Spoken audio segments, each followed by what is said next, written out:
Brother, when you invited us to kindle council fire, Kenedogwanet was the place agreed upon, but you, considering it be difficult to get provisions where there are but few inhabitants, desired we meet at Lancaster, and we readily agreed to meet here, and are glad of the change, for we found plenty of everything, and as yesterday you bid us welcome, told us you're glad to see us, we likewise assure you we're as glad to see you, and in token of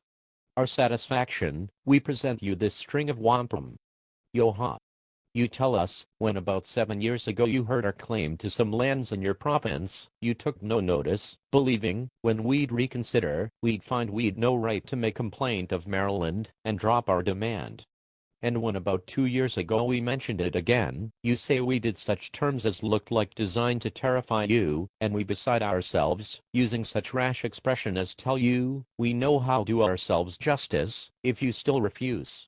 'Tis true we did say so, but without ill design, for when we first desired Brother Onas use influence with you to procure us satisfaction for our lands, we desired him case you disregard our demand, write the great king beyond the seas, who'd own us for his children as well as you, to compel you to us justice.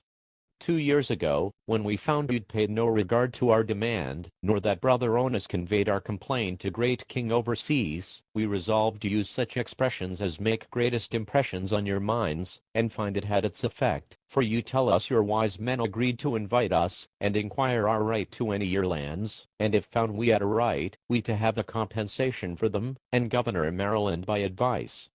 Their wise men sent you to brighten the chain, and assure his willingness to remove whatever impedes good understanding. This shows your wise men understood our expressions in true sense. We'd no design to terrify you, but put you on doing justice you'd so long delayed.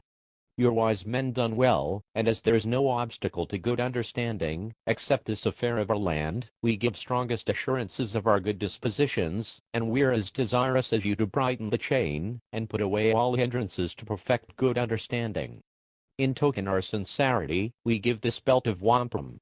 Yo-ha. Brother, when you mentioned affair of land yesterday, you went back old times, and told us you'd been in possession of Maryland above 100 years, but what's 100 years in comparison of time, since our claim began, since we came out this ground, long before 100 years, our ancestors came out this very ground, and their children remained here since. You came out the ground in a country that lies beyond the seas, there you may have just claim, but here you must allow us to be your elder brethren, and lands to belong to us, long before you knew anything of them. True, above 100 years ago the Dutch came in a ship, and brought goods such as awls, knives, hatchets, guns, and taught us to use their things, and we were so well pleased, we tied their ship to the bushes, and liking them still better the longer they stayed, and thinking bushes too tender, we removed the rope, and tied to the trees, and as the trees were liable be blown down, we, from affection we bore, again removed the rope, and tied to strong and big rock, and not content, for further security we removed the rope to the big mountain, tied it fast, and rolled wampum about it, and to make still more secure, we stood upon the wampum, and sat upon it, that it remain uninjured forever. All this time the newcomers, the Dutch, acknowledged our right, and solicited us to grant them parts of our country, and become one people. After this the English became one people with the Dutch. About 2 years after, an English governor came to Albany, and desired to be upon as good terms as the Dutch, and become one people with us, and he found the rope which tied the ship to Great Mountain was only fastened with wampum, liable to break and rot, and perish in a course of years. He told us he'd give us silver chain, which last forever. This we accepted, and fastened the ship, and lasted ever since.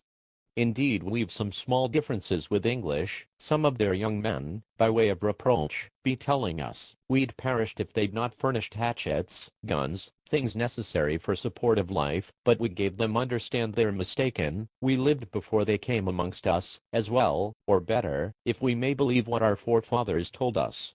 We'd then room enough, and plenty dear, easily caught, and though we'd not knives, hatchets, or guns such as now, yet we'd knives and hatchets of stone, bows, and arrows, those served as well then as the English ones now. were now sometimes in want of deer, and liable to many other inconveniencies since English came, particularly from that pen and ink work going on at the table. We'll give you an instance. Brother Onis, while ago, came to Albany to buy Susquehanna lands of us, but our brother, governor of New York, who we suppose had not good understanding with Brother Onis, advised us not sell him any, for he'd make ill use of it, and pretending be good friend, advised to prevent Onis of any other, imposing us, and that we always have our land, when we'd want it, to put into his hands, and he'd keep it for our life. And never open his hands, but keep close shut, not part with any, but at our request.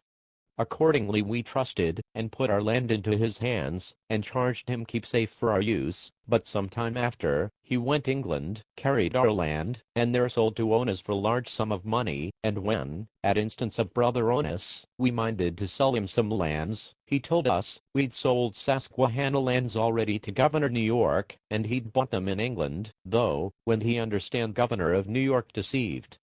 us, he generously paid us for our lands over again.